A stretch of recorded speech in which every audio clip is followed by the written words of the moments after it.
Teaching Standard 4C has been met as part of a cover lesson with Year 9 girls cycling.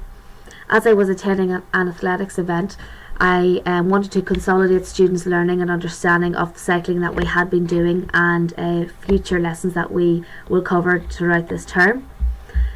This first piece of evidence just shows the cover letter giving instructions to the teacher who would be covering the lesson in the classroom, and each of the tasks that the students had to do, and also where the videos and any resources they needed were saved.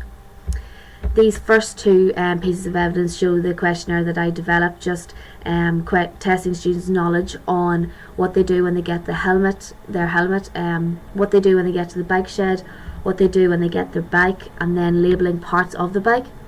Students then identified strengths and weaknesses, their strengths and weaknesses, for cycling. I asked the cover teacher to keep the copies of this questionnaire in particular, because I wanted to use what the students said were the weaknesses to consider as part of my planning for future lessons.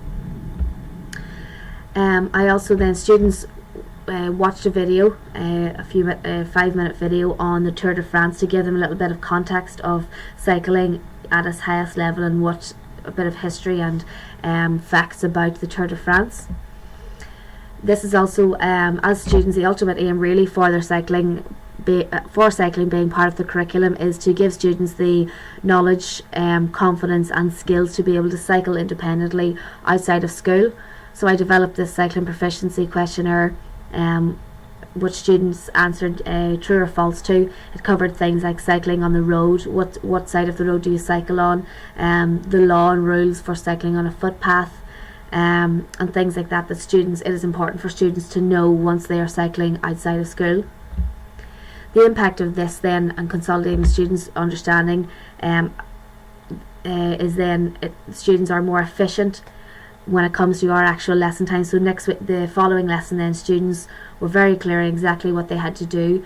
They're able to line up in height order once they get to the bike shed. Once they get their bike, they're able to check their brakes and their seat height. And then the impact of this is that we then have more lesson time to practice our cycling, but also to give students the opportunity to practice going off-site and doing some of the things that they were questioned on within the cycling proficiency. So at times we were on the road, and students knew then what the rules were when cycling on the road, and also then obviously it's illegal to cycle on a footpath, so students then stepped off once we had to at times go on the footpath.